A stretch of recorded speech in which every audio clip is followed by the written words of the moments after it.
Hello, I'm Laki Assistant Professor in the Department of English, Voirav Ganguly College. Today I'm going to present before you an overview of the history of English literature from the Old English period up to the postmodern era.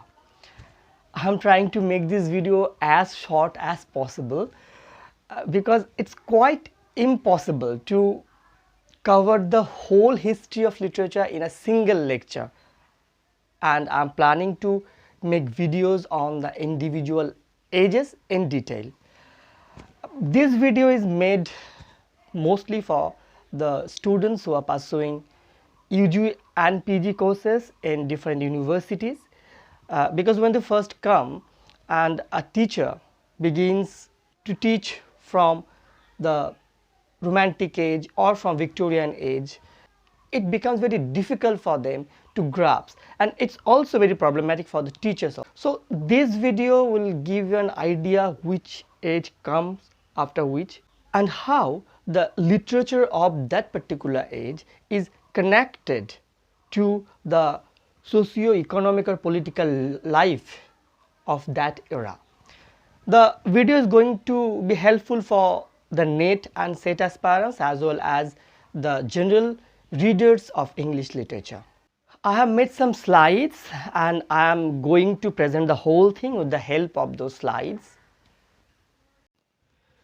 The soil on which the mighty edifice of English literature as known today has grown with wide apartments was for many centuries completely unknown to the people, known now as the Englishmen who had been actually the savage natives of Germania, some scattered localities of modern Germany.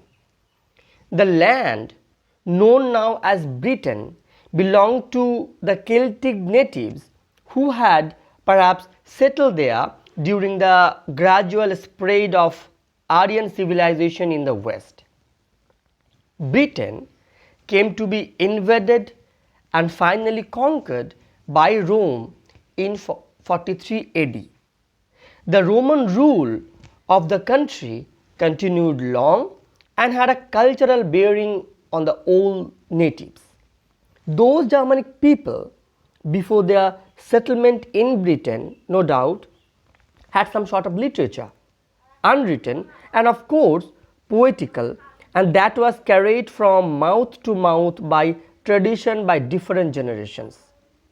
When they settled in England, they brought with them their own literature, and that was original English literature. Thus, English literature had its origin not in the land called English today. The Old English period is also known as the Anglo-Saxon period, named after those Germanic tribes, Angles, Saxons and Jutes, who migrated in England and last till 1066 in the Battle of Hastings, where William of Normandy defeated Edward the Confessor and heralded the Anglo-Norman era.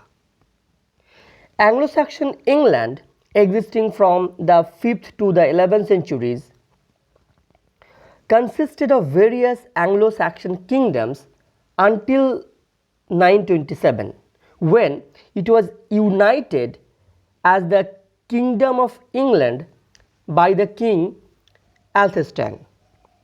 In those times, the Anglo-Saxon England consisted of 7 kingdoms. Four kingdoms are the major one: East Anglia, Mercia, Northumbria and Wessex, and the minor 3 kingdoms are Essex, Kent and Sussex. In the map, those places are red inked for your understanding. Now moving on to the literature of the time, most of the Old English poems are recorded without authors and very few names are known with any certainty. The primary 3 poets are Caedmon, Cynewulf and Aldhelm. Caedmon is considered the first Old English poet whose work still survives. The poems which are believed to have been written by Caedmon are contained in the Junius manuscript, and they are 4 in number: Genesis, Exodus, Daniel, and Christ and Satan. Ceneolf was an Anglian poet from the early part of the 9th century. 4 poems are attributed to him, which bears his signature in runic. They are the Christ, Juliana, the Fates of the Apostles, and Eileen. Aldhelm was the bishop of Sorbonne. He performed secular songs while accompanied by a harp, and none of those poems survives today. And if you look into the poetic genres and themes, there was heroic poetry like Beowulf, the fight at Finnsburg and Waldere. There was elegiac poetry, which are actually the poem of mourning, the wanderer, the seafarer, the ruin, Ulf and Edoessa, the wife's complaint, the husband's message. These are the examples of the elegiac poetry which are written during the time. The name of the poets are unknown. Apart from them, there were some original Christian poems like Christ, Dream of the Rood. And besides those poems, there was also some prose. The Germanic forefathers of the English brought with them their own poetry, but there is no evidence of their having brought any prose writings. The development of the English prose wholly took place in England and was mainly occasioned by the introduction of Christianity in England. 3 major names are very important: Alfred, Alfric, and Wulfstan. Middle English period begins with the Norman conquest of England in 1066, when William, the Duke of Normandy, won the Battle of Hastings. This Norman conquest of England exercised a far-reaching influence upon English literature in the Middle Ages. It not only imposed a French-speaking ruling class on England, but also changed greatly the tone and temper of English language.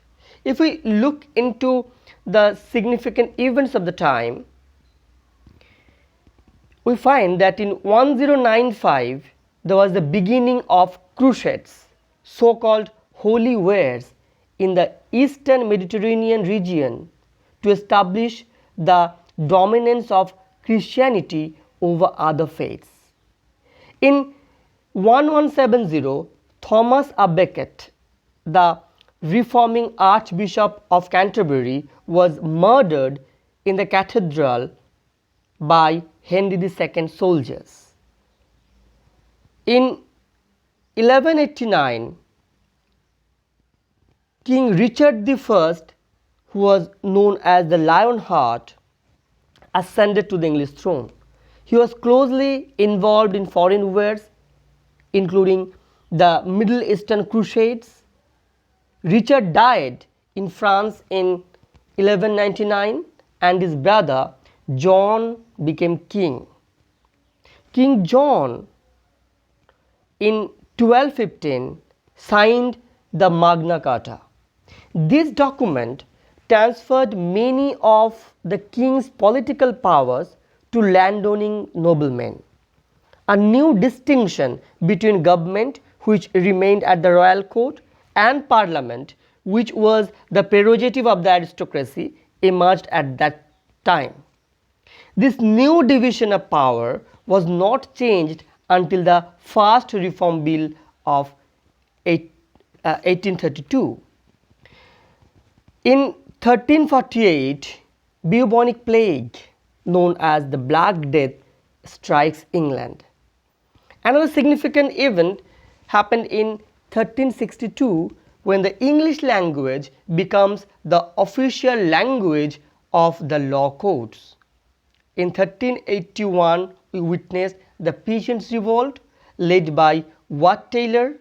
This protest against the conditions for farm workers in Western England is often seen as the beginning of trade unionism.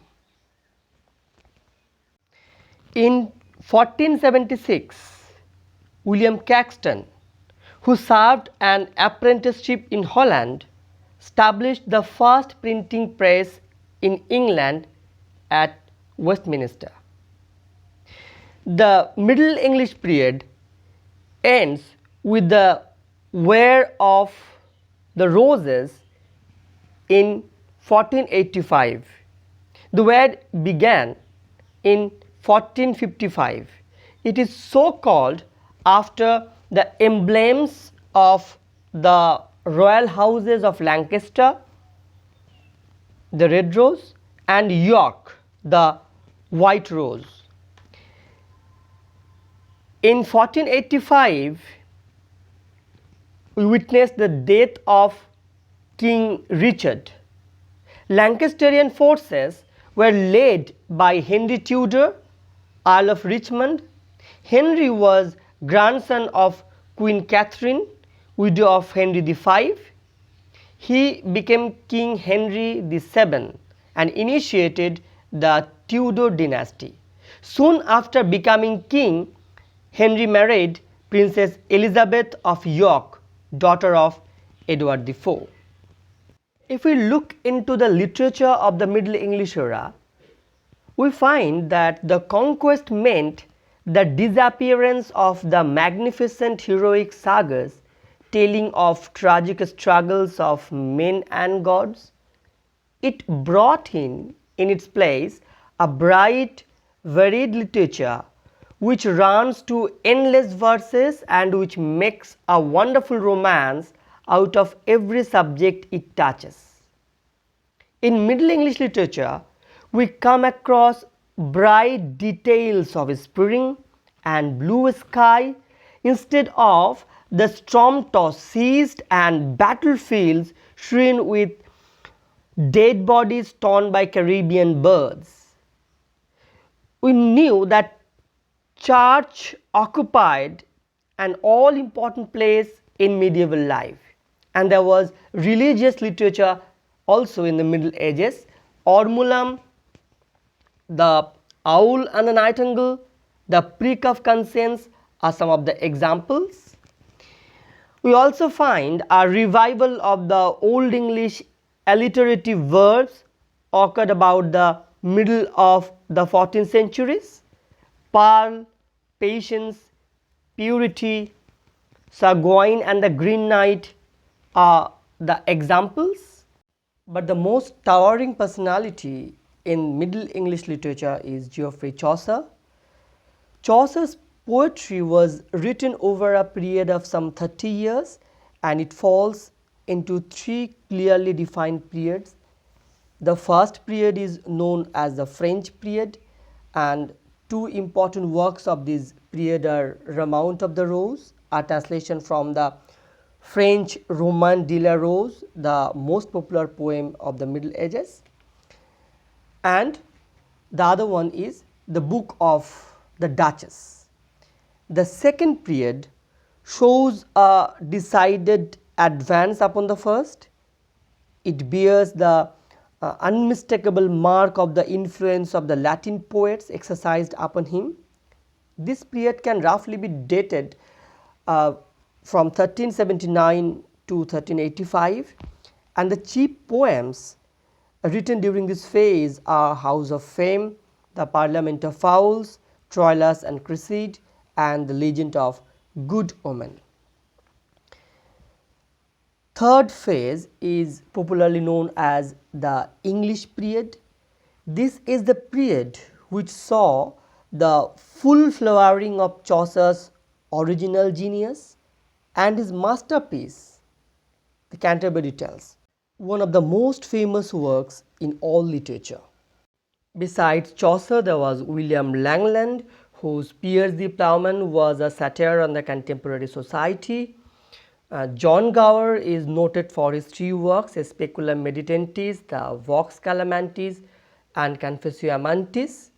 The major prose writers of this era were John Wycliffe, John Mandeville, and Thomas Malory.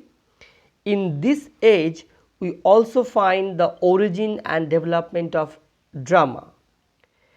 The dramatic activity in England took its rise, as did the drama of the Greeks, from the religion of the time. Whatever it borrowed from other sources, it was in origin distinctly a creation of the church. A mystery play presented an event or series of events taken from the Bible, while a miracle play dramatized an event or legend taken from the life of a saint or martyr. The purpose of these plays was mainly didactic, because they were used as platforms for religious instructions. The Moralities is an allegory cast in the form of a play. It is, like the mystery and miracle plays, didactic, but its characters, instead of being taken from the Bible or the legends of saints, are personifications of such abstractions as mankind, mercy, justice, peace, etc. After the Middle Ages comes the Renaissance. The Renaissance denotes, in its broadest sense, the gradual enlightenment of human mind after the darkness of the Middle Ages. It had its origin in Italy and dates back to the capture of Constantinople in 1453 by the Turks. With the fall of Constantinople, many Greek scholars fled to Italy with their manuscripts. The result was that Italian cities became centers of Greek study and classical culture. The study of Greek literature and the dissemination of Greek culture revealed that human life should be lived for its opportunities of many-sided development and enjoyment. This revelation came to have a strong influence on men, an influence denoted by the term humanism. We also find in this era some great discoveries. 1490s is called the Great Decade of Discovery. Christopher Columbus, who was the first European to discover the American continent in 1492. Vasco da Gama discovered the western sea route to India in 1498. In 1543, the Polish astronomer Copernicus explained the solar system. It stated that the earth revolves around the sun. The Italian Galileo continued Copernicus's studies in the 1590s and was excommunicated by the Catholic Church. If we look into the major political events of the time, we find that in 1509, King Henry VIII, second son of Henry VII, was ascended to the English throne. Henry VIII's elder brother, Prince Arthur, died before his father. Arthur was married to Catherine of Aragon, a Spanish princess. The new king, Henry VIII, married his brother's widow. A daughter, Mary, was born in 1560, but Henry became frustrated at failing to father a male heir. Henry defied the Roman Catholic Church by divorcing Catherine of Aragon in 1533. He married his second wife, Anne Boleyn, and his second daughter, Elizabeth, was born in the same year. In 1536, Henry married his third wife, Jane Seymour, who was a servant in the royal household, Anne Boleyn was executed. Henry's third child, his only son Edward, was born in 1537, but Queen Jane died in childbirth. Edward was a very weak child, and Henry married three other wives in the 1530s and 1540s. In 1538, Pope Paul III excommunicated King Henry VIII from the Roman Catholic Church. This merely reinforced Henry's proposition as defender of the faith for the newly founded Anglican Protestant Church. In 1547, at the death of King Henry VIII, his only son, King Edward VI, who was still a child and in poor health, ascended to the English throne. King Edward died at the age of 16 in 1553, and his eldest half-sister Mary, daughter of Catherine of Aragon and the wife of Prince Philip of Spain, became queen. Mary's accession follows a brief protest by Protestant parliamentarians who made Lady Jane Grey the Queen of England for 10 days. Among the major literary events of the time, 2 years are very significant. In 1526, a printed version of the New Testament of the Christian Bible, translated by William Tyndale, was published with great success. And again in 1539, the Great Bible, based on the works of Tyndale and Coverdale, published in English.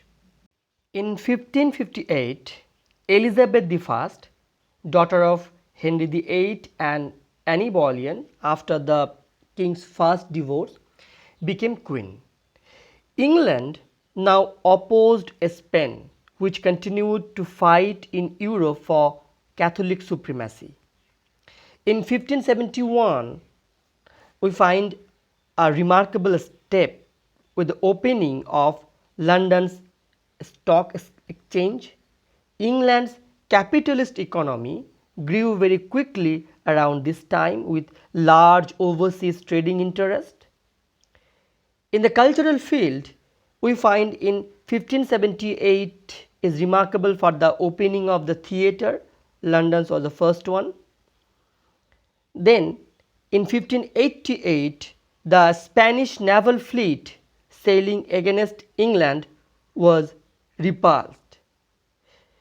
London was again devastated with the outbreak of plague, and for that from 1592 to 94 London theatres were closed.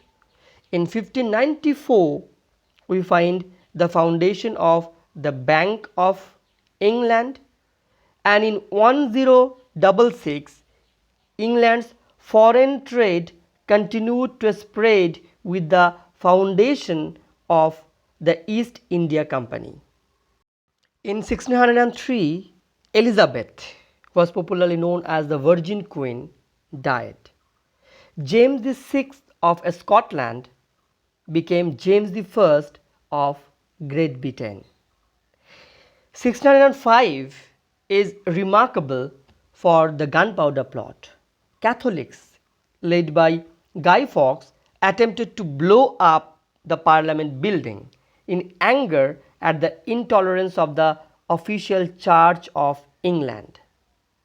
1611 is remarkable for the publication of the King James or authorized version of the Bible. This immediately superseded all former editions of the Bible and remains the best-selling book in Britain today.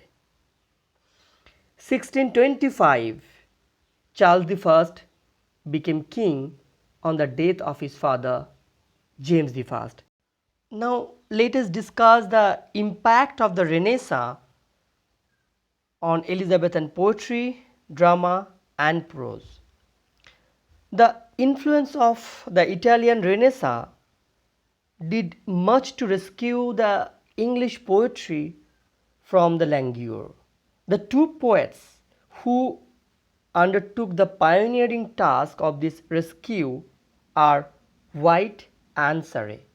Together, they introduced Italian love poetry, which had been made popular by Petrarch and his follower, which goes by the name of sonnet. Surrey was the first English poet to use the unrhymed 10-syllabled verse to which the name blank verse is popularly applied. Another important figure is Philip Sidney, known for his sonnet sequence Astrophel and Stella, a collection of 108 sonnets. And if Chaucer is called the father of English poetry, Spenser, another figure of the Renaissance, may rightly be called the second father of English poetry. He is noted for his collection, The Shepherd's Calendar and The Faerie Queene. He also wrote Amority, a collection of 88 sonnets. In the sphere of drama, we find that it is under the influence of the Renaissance that the moralities underwent a kind of gradual secularization, and though the main aim of the interludes is still didactic, it is not so intimately concerned with the salvation of soul according to the teaching of the Church. The influence of the Renaissance is most clearly seen in the dramas of the university wits, that refers to a group of playwrights who rejected the principles of classical drama. They established the tradition of the romantic drama, which did not care a fig for the principles of classical drama, but which cared much for the approximation of the drama to the life of the day. They are Lilly, Peele, Lodge, Nash, Kidd and Marlowe. As a dramatist, Shakespeare is perhaps second to none, though he began his dramatic career by imitating the university wits. And Greene, one of the university wits, describes him as an upstart crow, beautiful with our feathers. Of Shakespeare's contemporaries, Ben Jonson was certainly the most towering figure in the English drama. He was not in tune with the romantic method of his predecessors and tried to infuse a stark social realism in the realm of drama. Though this particular age found its chief imaginative outlet in the dramatic literature, it was also active in the field of prose fiction. It did not, however, produce what is specifically known as the novel, by which we mean the long story dealing with the realities of everyday life. The important authors are Thomas More, John Lilly, Sidney, Thomas Nash and Francis Bacon. After the Jacobean period, we have Caroline period, which began from 1625 with the accession of Charles I in English throne. And if we look into the major political events of the time, we find that in 1628 there was the Petition of Rights. Parliament demanded assurances from the government against excessive taxes and arbitrary arrest. In 1629, the royalist government abolished Parliament. In the year 1640, Parliament was recalled. The short Parliament, of course. Most members of Parliament were Puritans and strongly opposed the government's taxation policies. The popular name changed to the Long Parliament, and the power of the king was restricted.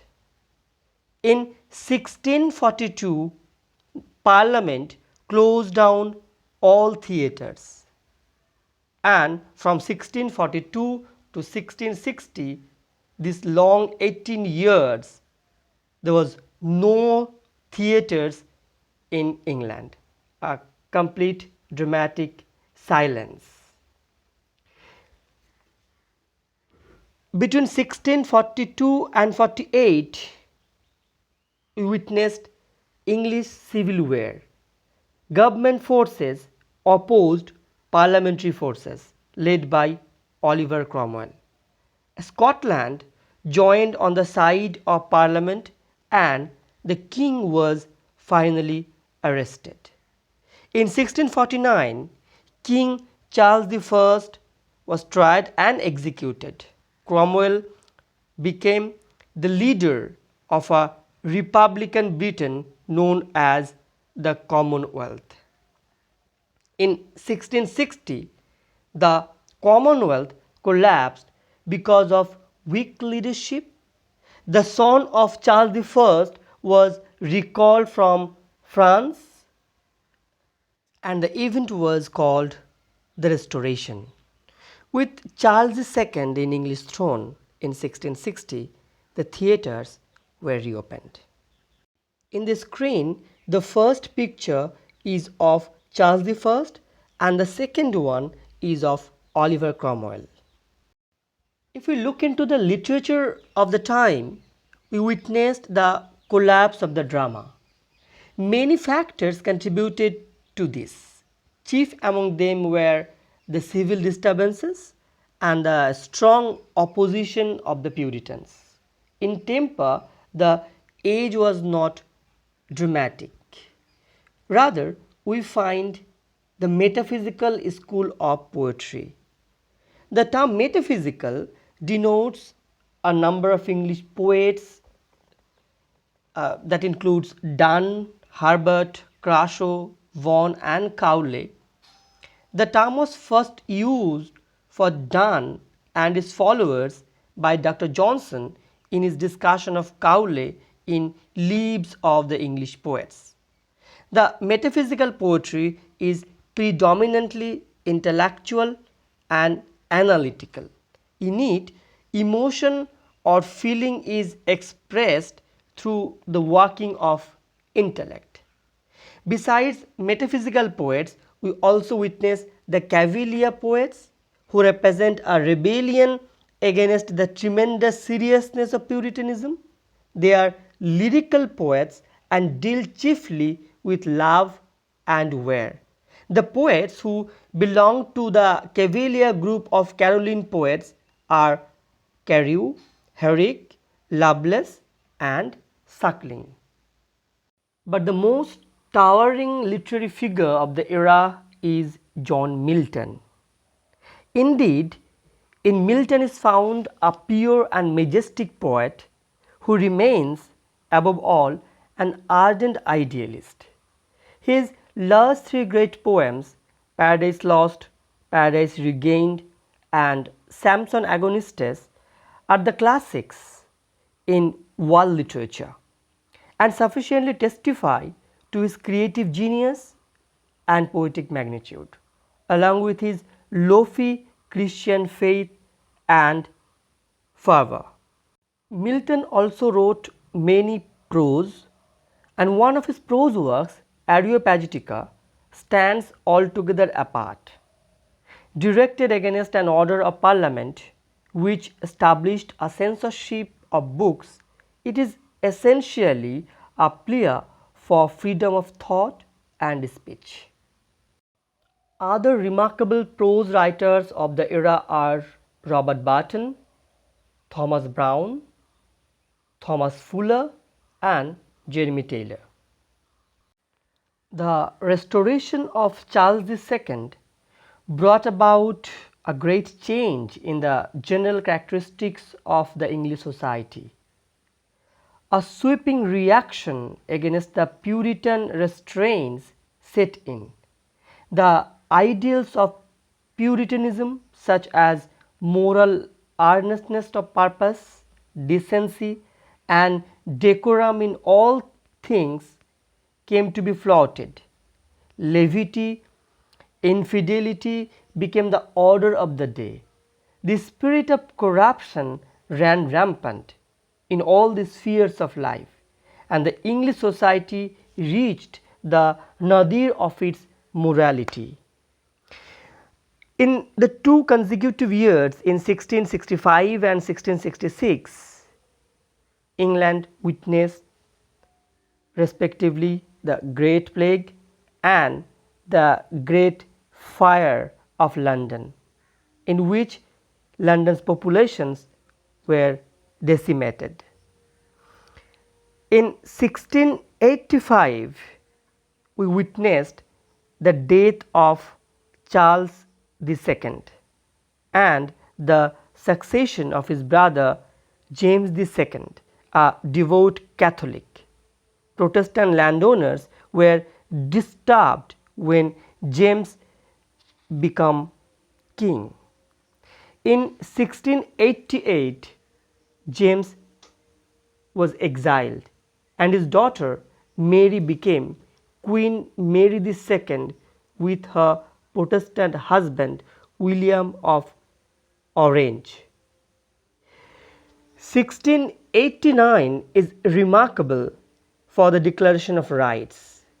In the same year, the philosopher John Locke published his two treatises justifying the division of government into legislative and executive branches, and this is often seen as the birth of party politics.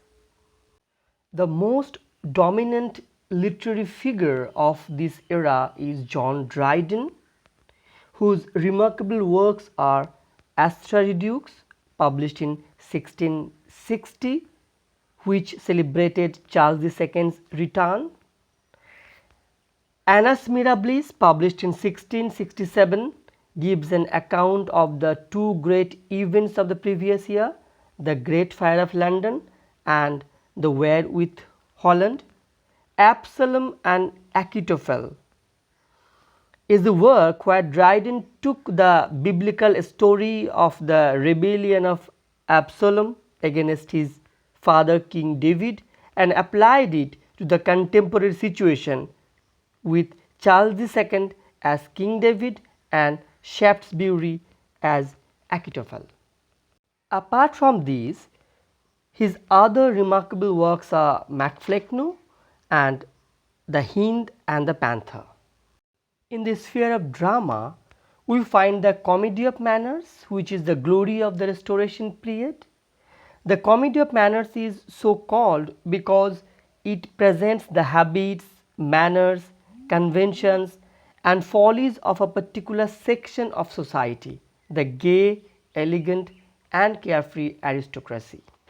Its plot is for the most part made up of love intrigues, candle-stained love affairs, senseless prattles, character assassination, scandal mongering, all of which form together the orbit round which the life of the aristocracy circle round and round.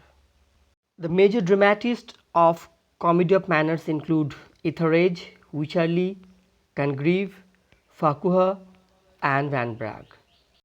Apart from the Comedy of Manners, we have the heroic tragedy.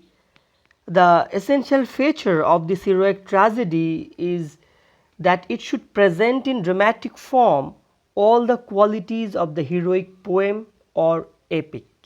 The major practitioners of heroic tragedy are John Dryden, Earl of Moray, Nathaniel Lee and Thomas Otway. The Restoration period also saw the rise of modern English prose, and in the domain of Restoration prose, Bunyan alone contests the supremacy of John Dryden. Apart from these, the two great diarists of England, Samuel Pepys and John Evelyn worked during the Restoration period. Their diaries was a great social document. It contained the record of noteworthy occurrences of the period. After the Restoration age, we have the Neoclassical age, which lasts for the whole 18th century, and it is divided into two parts. The first half is called the age of Pope, and the second half is dominated by Samuel Johnson and is called the age of Johnson. The age of Pope saw the rise of two equally dominant political parties, the Whigs and the Tories. The politicians of the day became sharply divided into these two groups. The Whig party stood for personal freedom, while the Tory the divine right of king. The age is called neoclassical. The epithet classic denotes first that the poets and critics of the age of Pope believed that the works of the writers of classical antiquity presented the best of models and the ultimate standards of literary taste. It is also called the Augustan age because the critics who used the epithet believed that as the age of Augustus was the golden age of Latin literature, so the age of Pope was the golden age of English literature. One of the major events of the time is the first Copyright Act in 1709, which protects the earnings of professional writers. If we look into the literature of the era, we find that the eminent critic Matthew Arnold rightly called the 18th century the age of prose and reason. The dominance of reason made the literature of the period critical, didactic, and satirical, and made for the disappearance of poetry which thrives on imagination. The age saw the rise of prose as the dominant medium, which was due to the demand for rationalism and distrust of imagination. The major prose writers of the era include Daniel Defoe, Jonathan Swift, Joseph Addison, and Richard Steele. The 18th century saw the phenomenal rise of the periodical essays, and one of the reasons for the popularity of the periodical essay is the fact that it mainly addressed to the middle classes.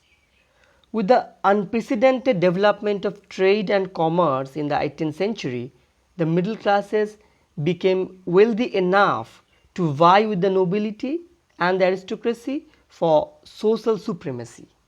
Richard Steele began the Tatler in 1709, which published tri-weekly on Tuesdays, Thursdays and Saturdays. It suddenly ceased publication in 1711 and was followed by the Spectator, by far the best of the periodical essays. Neoclassical poetry is marked by the dominance of reason and good sense. It has no room for imagination, emotion and mysticism, all of which are the distinctive marks of Elizabethan poetry. That is why it appeals to our intellect and reason like a political and controversial pamphlet, and not to our heart and emotion. Pope's The Rape of the Lock, the masterpiece of neoclassical poetry, it mercilessly satirizes the follies of the fashionable ladies of the time. In the sphere of drama, we find that with the end of the Stuart rule in 1688, they had set in a sweeping reaction against the licentious and immoral tone of the Restoration comedy of manners. And the drama we find in the age of Pope is the sentimental comedy which was written by writers like Colisiber and then of Steele. The second half of the 18th century is called the Age of Johnson, and two significant events of the time is the invention of steam engine in 1775 by the Scotsman James Watt, which led to a rapid rise in industrialization, and in 1777 we witnessed the American Declaration of Independence.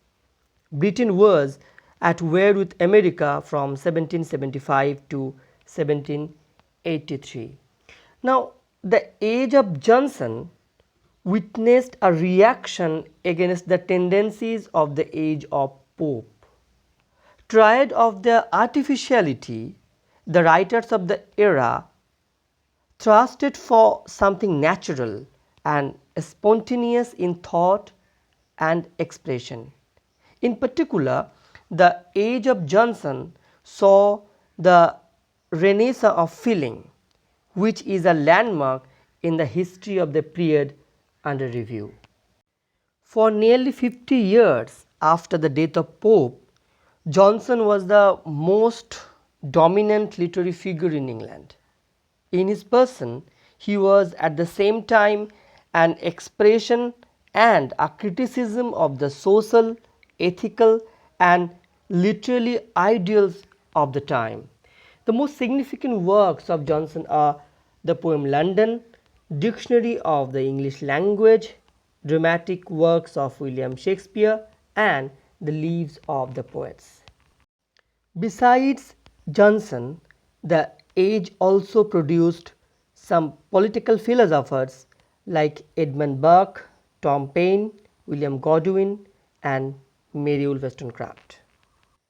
The poetry of the age of Johnson is one of a struggle between old and new ideals and the steady triumph of the new. On the one hand, there were poets who held fast to the Augustan tradition and strove to produce the kind of poetry that had been brought to perfection by Pope. On the other hand, there were writers who tended to break with the classical tradition and sought fresh subjects and mode of expression. And these poets are called the transitional poets and the precursors of the Romantic movement. They include Thomson, Gray, Collins, Cooper, Burns, and William Blake. The drama of the age is called transitional drama, and from the absurd sentimentalism, comedy was rescued by the two brilliant Irishmen, Goldsmith and Sheridan, who revived pure comedy with its joyous gift of laughter. The English novel began its long career in 1740 with the publication of Richardson's Pamela. But we come across a few earlier books which, though they cannot be called novels, have much in common with the modern novel and may be regarded as its forerunner. For example, Chaucer Canterbury Tales, Moore's Utopia, Sidney's Arcadia, Bunyan's The Pilgrim's Progress. But novel, in the true sense of the term, has its beginning in this era, and the major practitioners are Samuel Richardson, Henry Fielding, Tobias Smollett, Lawrence Strahan, Horace Walpole, Mrs. Anne Radcliffe, and Fanny Burney. After the long neoclassical era, we have the Romantic period. Now, Romanticism has been variously defined, and there are as many as 11,000 definitions of this elusive term. Perhaps the best definition of Romanticism comes from the pen of Theodore Wadsworth, who characterized the Romanticism of the early 19th century as the renaissance of wonder. The phrase implies that the element of childlike wonder which characterized the classical and Elizabethan literature was revived in English poetry of the early 19th century. The Augustans, being the devotees of reason and good sense, had lost this sense of childlike wonder.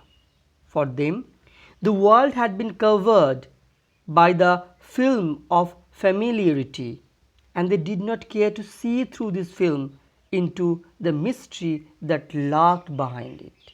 The Romantics scrapped this film and draped the world in the light of their own imagination. Politically, the period was associated with the different phases of the French Revolution. Let's have a look at the major political events of the time. In 1793 and 4, we have the reign of terror in France, led by the left-wing radicals known as Jacobins, who ruthlessly suppressed their political opponents. In the year 1801, we find the Act of Union, through which Ireland was politically joined to Britain. In 1804, Napoleon Bonaparte, an army general, became the Emperor of France. At Congress of Vienna in 1815, Britain emerged as the most powerful nation in Europe and consolidated this position throughout the 19th century. In the year 1819, we witnessed the Waterloo Massacre. A workers' uprising in Manchester was brutally suppressed. 1824 is remarkable because in this year trades unions were recognized by the British government, and in 1830 a new liberal government was elected in Britain. 1832 is remarkable for the first reform bill, through which the voting rights were extended for the first time to men who were not landowners, and most of the privileged seats in parliament were abolished. In 1837, Queen Victoria ascended to English throne and heralded the Victorian era. To describe the literature of the era, the phrase return to nature is frequently used. The phrase was used by Rousseau to glorify primitive life, the life lived by man before he became slaves of the artificialities and sophistications of modern civilization. And in romantic poetry, return to nature not only refers the external nature of the birds, the trees, the skies, but also the elemental human nature. The major poets of the era are Wordsworth, Coleridge, Southey, Byron, Shelley, and Keats. Like the romantic poetry, the romantic essay is also a complete departure from its Augustan counterpart. Unlike the latter, it is marked by the lack of seriousness and whimsicality. It has all the informality and intimacy of talk. The major prose writers of this era are Charles Lamb, William Hazlitt, and Thomas de Quincey. The great development of poetry in the early part of the 19th century was accompanied with an equally important movement to criticism. The major works includes Wordsworth's Preface to Lyrical Ballads, Coleridge's Biographia Literaria, and Shelley's Defense of Poetry. Besides this, in the Romantic era, three distinct types of novels emerged: the romantic historical novel, the novel of manners, and the realistic social novel or the novel with a purpose. The major novelists of this era include Maria Egdorth, Walter Scott, and Jane Austen. The Romantic era was followed by the Victorian age. In Victorian age, there was an unprecedented progress of science that revolutionized man's thought and shook the very foundation of his religious faith and his values of life. The major events of the time includes the publication of Communist Manifesto by Karl Marx and Friedrich Engels in the year 1847. Both Christianity and the landowners' control of political power were questioned in this text. In the year 1851, we find the First World Fair, the Great Exhibition, held in the Crystal Palace, especially erected in Hyde Park, London.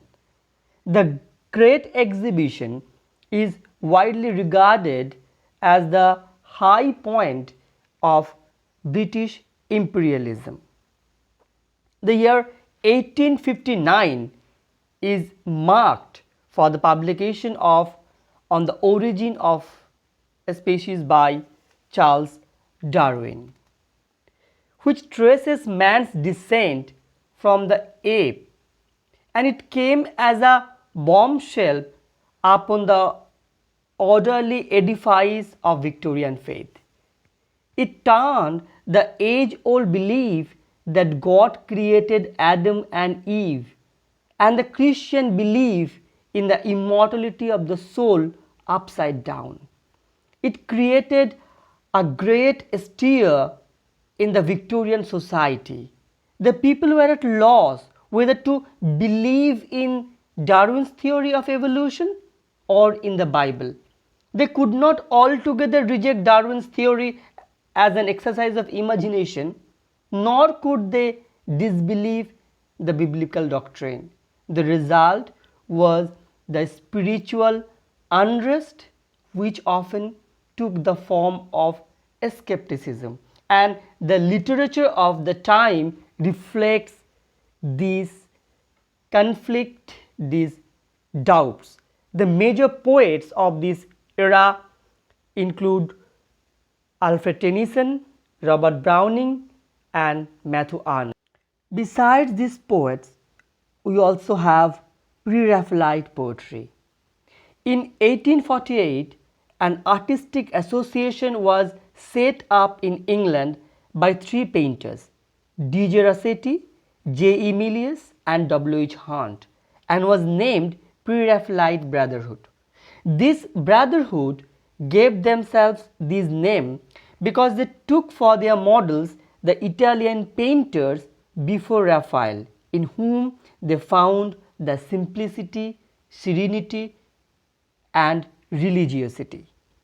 The major poets of this Pre-Raphaelite school of poetry include D.J. Rossetti, William Morris, and A.C. Swinburne. Before we move on to the novels of the era, let us look at other three major events of the time.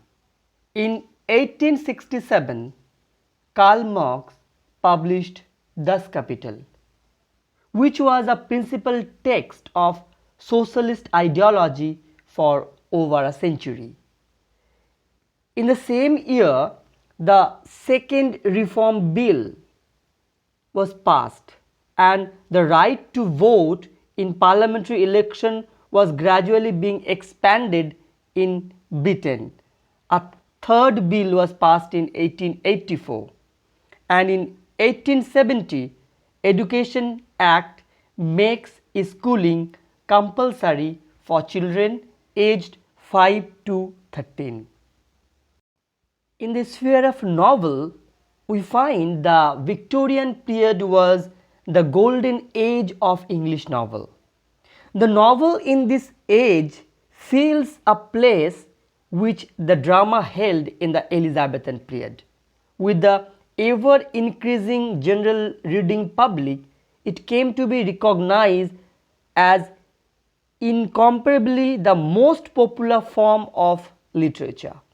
The major novelists of the era include Charles Dickens, Thackeray, the two Bronte sisters, Emily Bronte and Charlotte Bronte, Mrs. Gaskell, George Eliot, Meredith, and Thomas Hardy. In the sphere of prose, we find the deadening conventions of their age were protested through prose by Thomas Carlyle, T.B. Macaulay, John Ruskin, and Matthew Arnold. The Victorian age comes to an end with the death of Queen Victoria in the year 1901 after 64 years as monarch. The modern period reflects a marked reaction against everything that is implied by the term Victorianism, against the values, norms, and attitudes that govern the life of the Victorians.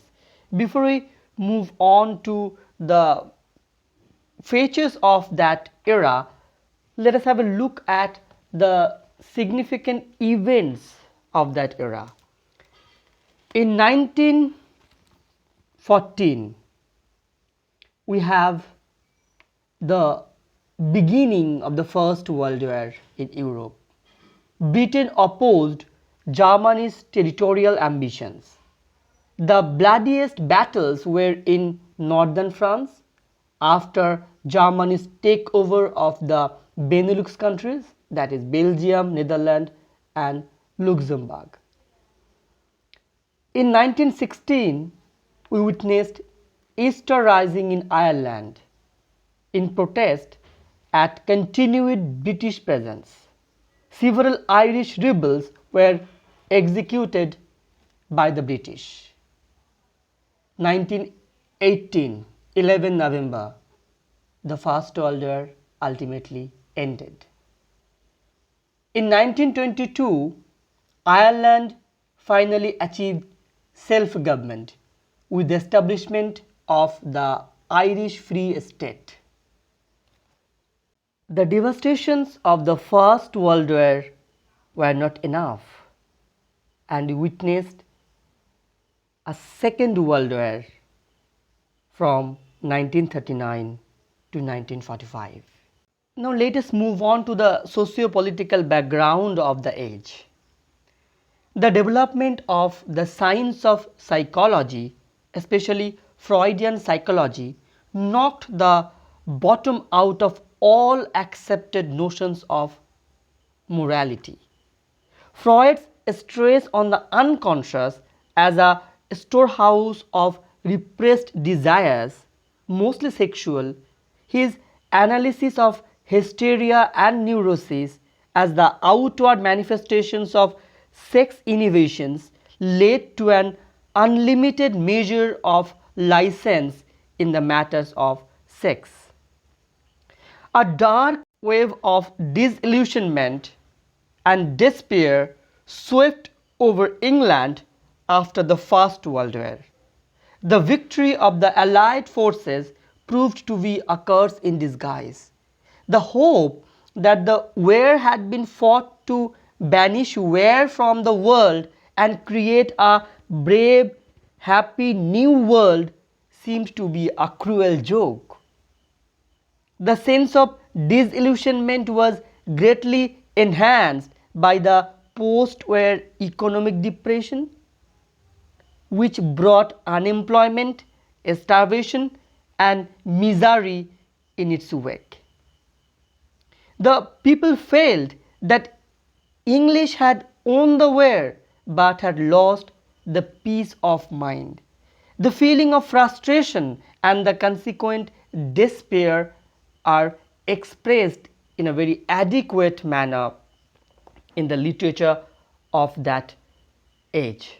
The major poets of the modern era includes W.B. Yeats, the war poet Wilfred Owen, Hopkins, T.S. Eliot, W.H. Auden, Dylan Thomas.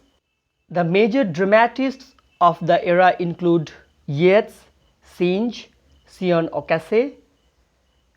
The major novelists include Henry James, Joseph Conrad, H.G. Wells, D.H. Lawrence, James Joyce, Virginia Woolf, Huxley and E.M. Forster.